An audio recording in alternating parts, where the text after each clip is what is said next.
평안하세요. 오늘도 주님이 계셔서 참 좋은 한날입니다. 말씀의 샘 가족 여러분, 오늘도 말씀이 우리의 생명과 능력의 샘이 되기를 축복합니다. 기도하며 시작합니다. 사랑과 은혜가 많으신 아버지 하나님, 날마다 순간마다 우리가 여러 일을 만나고 여러 사람들 가운데 지냅니다. 그 가운데 우리 주님이 함께 하시니 감사합니다. 우리 주님이 목자 되시고 인도자 되시니 감사합니다. 오늘도 쉽지 않은 시간 속에 주님을 찾게 하여 주시옵소서. 찾을 때마다 응답받게 하여 주시옵소서. 응답받을 때마다 우리가 주님 앞에 더 힘을 내는 한 날 되게 하여 주시옵소서. 우리가 육신이 연약할 때 주님께서 함께 하시는 치유를 체험하는 날 되게 하시고, 마음이 지쳤을 때 주님이 부으시는 성령의 소망을 경험하는 한 날 되게 하여 주시옵소서. 감사드리며 우리 주 예수 그리스도 이름으로 기도드립니다. 아멘. 오늘 우리가 함께 읽으실 성경 한 장은 구약성경 시편 77, 78, 79편입니다.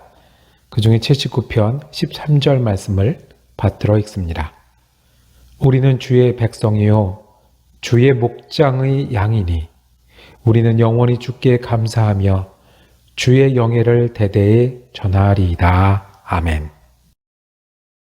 오늘 시편 79편을 묵상하실 때 그 제목을 믿는 구석이라고 정하고 은혜 나누기를 원합니다. 여러분은 믿는 구석이 있으십니까?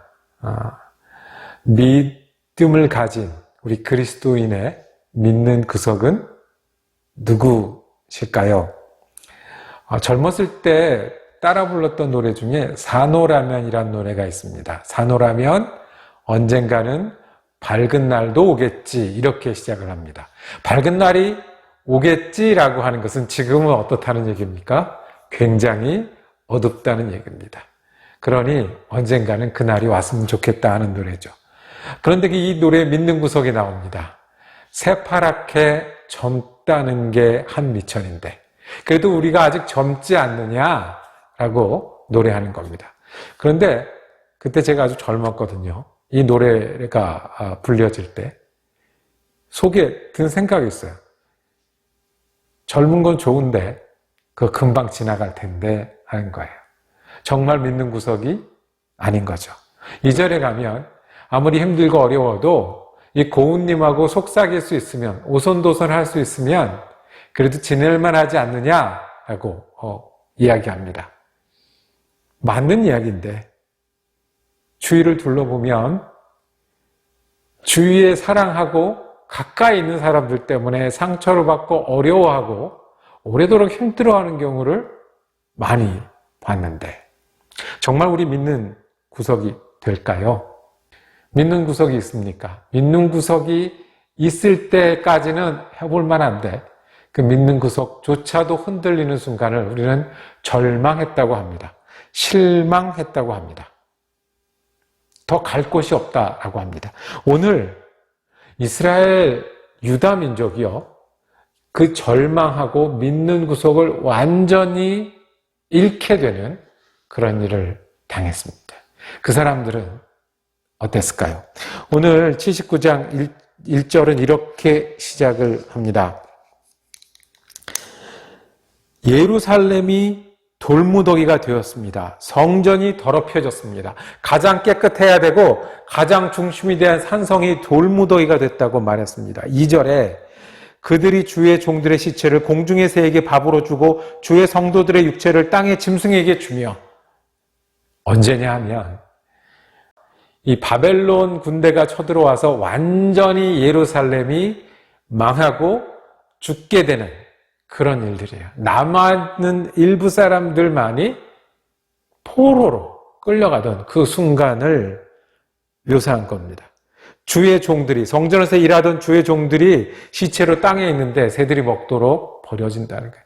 백성들도 그렇다는 거예요. 왜요? 이렇게 한꺼번에 사람이 죽어가고 망해갈 때는 누가 누구를 장사 지내줍니까? 아무런 소망이 없고 아무런 힘이 없고 절망했을 때 내 눈앞에 이런 일이 일어난다고 해도 이것에 대해서 어떻게 반응할 수 없는 그런 때를 의미합니다. 성전은 돌무더기가 됐고요. 사람들은 죽어서 말 그대로 여기저기 널려 있고요. 그리고 치욕과 조롱만이 남아 있습니다. 그때 79편의 시편이 노래로 된 겁니다. 79편의 시편을 찬양합니다. 이게 노래입니까? 우리가 망했습니다. 완전히 절망했습니다. 돌무더기가 되고 사람이 죽어나갔습니까? 이게 어떻게 노래입니까? 이어집니다. 기도합니다. 주님, 5절에 여호와여 어느 때까지니까?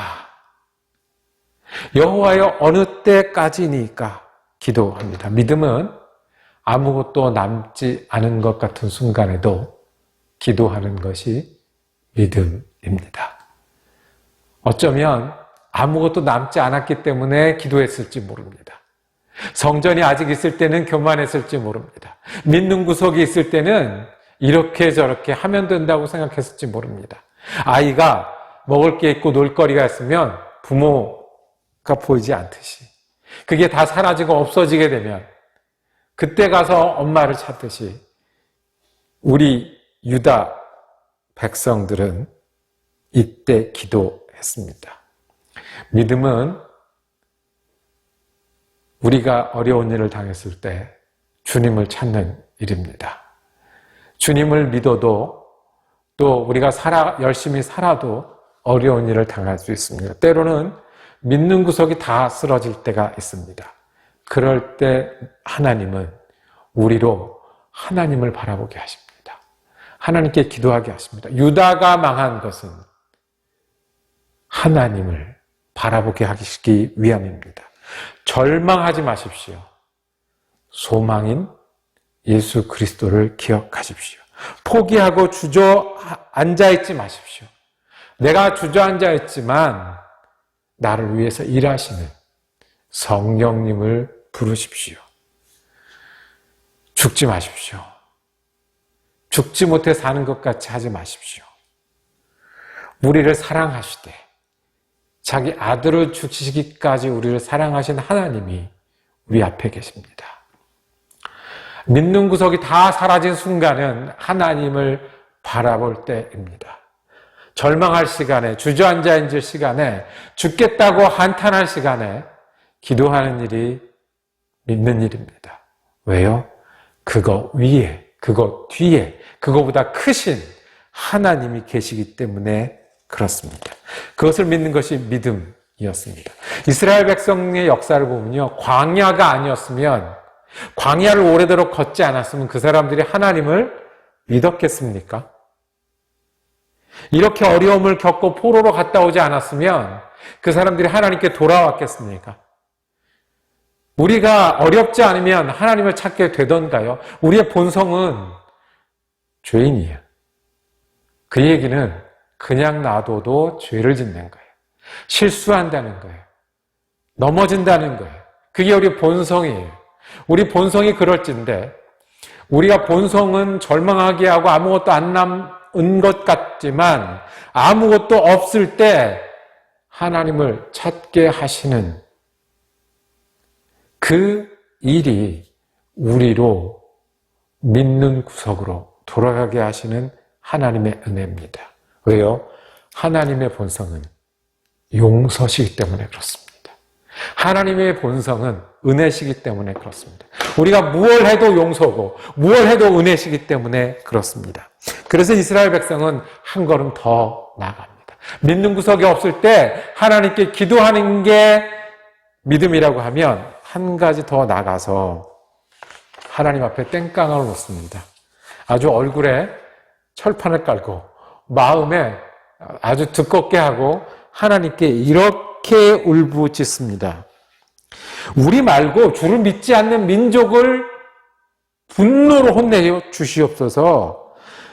8절에 이렇게 얘기합니다. 우리 조상들의 죄악을 기억지 마시고 그 주의 긍휼로 우리를 속히 영접하소서. 우리가 매우 가련하게 되었나이다 말씀합니다. 성경은 이스라엘 백성이 왜 망했는지를 설명합니다.